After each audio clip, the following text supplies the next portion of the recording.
up, Taiwan? I'm Laurel Stewart with news from here in Taiwan and around the world.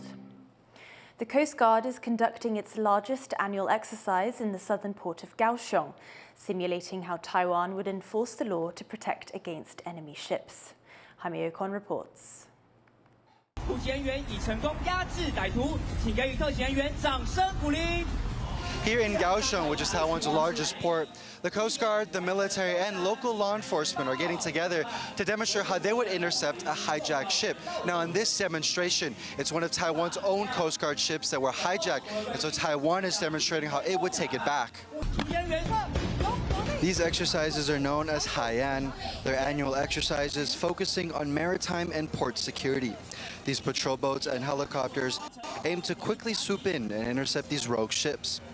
Other elements of the drill also focus on rescuing hostages.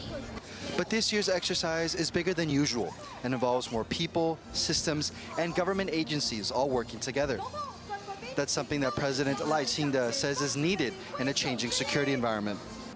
台湾更面临到来自中国持续不断的灰色侵扰，而我们的海巡同仁始终站在第一线，坚定执法。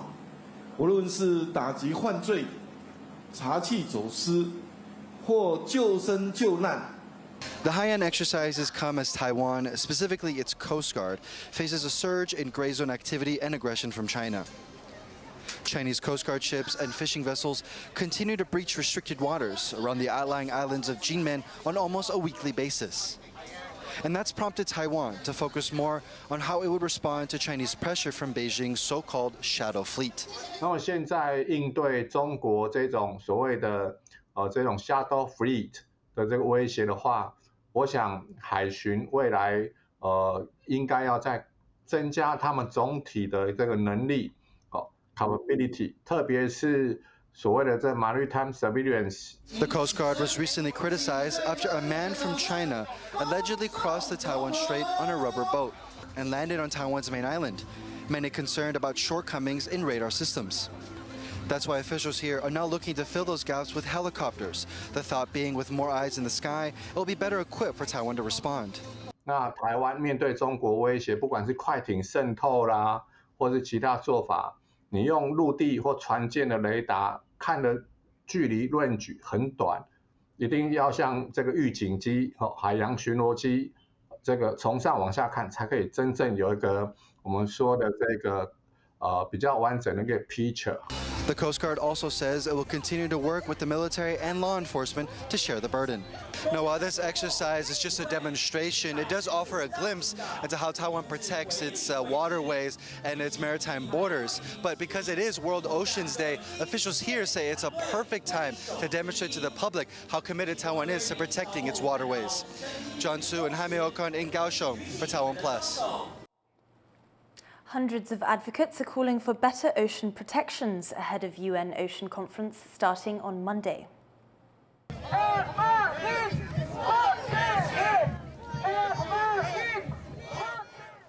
The Blue March in Nice brought together members of the public and dozens of NGOs. The event celebrated ocean life and condemned destructive practices like bottom trawling. The UN Ocean Conference is set to discuss key issues like sustainable fisheries and cutting down marine pollution. Nous, on attend de cette conférence que les dirigeants prennent des mesures concrètes sur la protection des océans. Notamment en France, on est en retard et on a des aires marines protégées qui ne sont pas réellement protégées. Et c'est là, aujourd'hui, nous, la mesure phare que l'on souhaitait faire passer à travers cette marche, d'avoir des aires marines qui soient réellement protégées.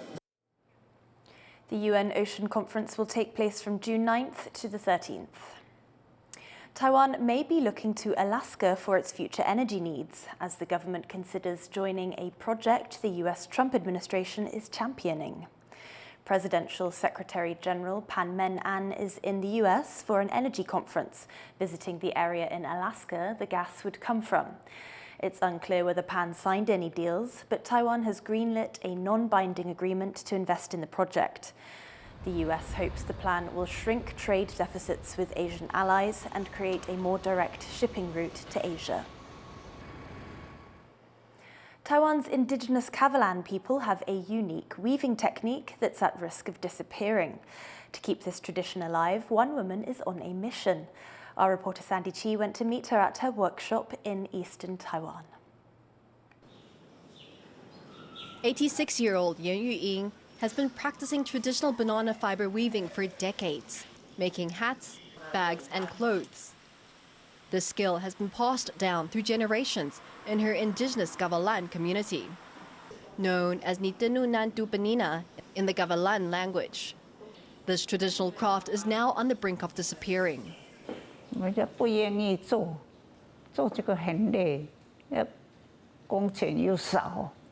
Banana fiber weaving demands a lot of patience and unwavering determination. But for Yan, every moment working on her craft is worth it, because she's driven by a powerful sense of purpose. The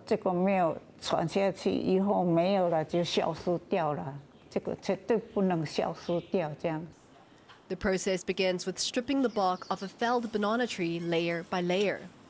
The fiber is then washed and dried, and then wound together to make long threads. Only then does the weaving begin, the most difficult part.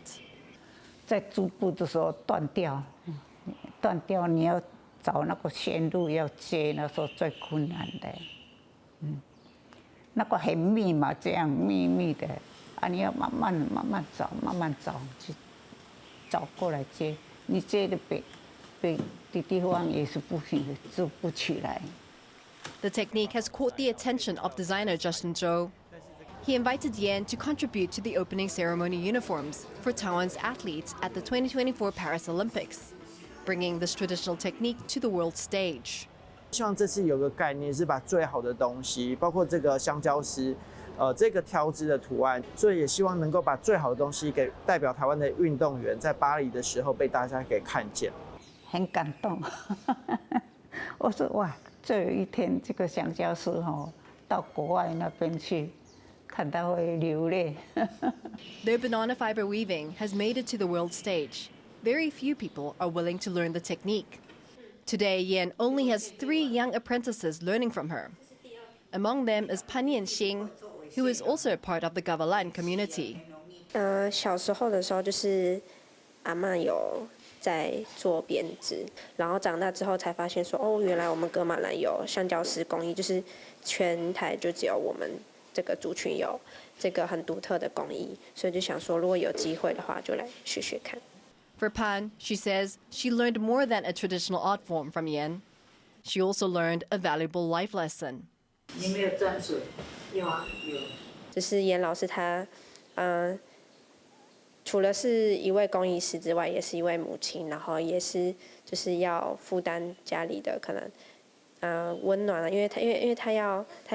织布嘛，织布衣服让家人有可以比较温暖一点，有衣服可以穿，然后又要帮忙煮菜啊，做家事这样子，然后是一位就是非常多能的女性这样子，所以会觉得说，哎，噶玛兰族的女性跟香蕉丝一样很有韧性。Yan is recognized as a living national treasure in Taiwan, one of the very few people still dedicated to preserving this fading craft. Yan continues to serve as a guardian of tradition, hoping to pass the technique down to future generations. Chris Ma, Joseph Wu and Sanichi for TaiwanPlus. Thank you for watching What's Up Taiwan. You can visit the TaiwanPlus website or follow our social media for more stories from Taiwan and around the world. Finally, take a look at this nearly century-old Bugatti that's running again on new renewable fuel.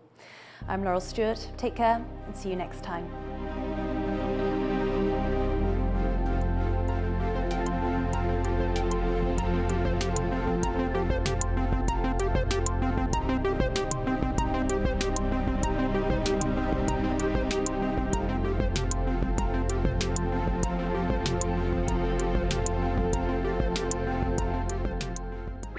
Thank you for sharing our passion for food and Taiwan. Veggie Island explores the vibrant world of plant-based cuisine. Wow, this is amazing. While Taiwan on the Rocks uncovers the stories and craftsmanship behind every sip. Have you ever tried Taiwanese beer? Are you ready to taste even more of Taiwan?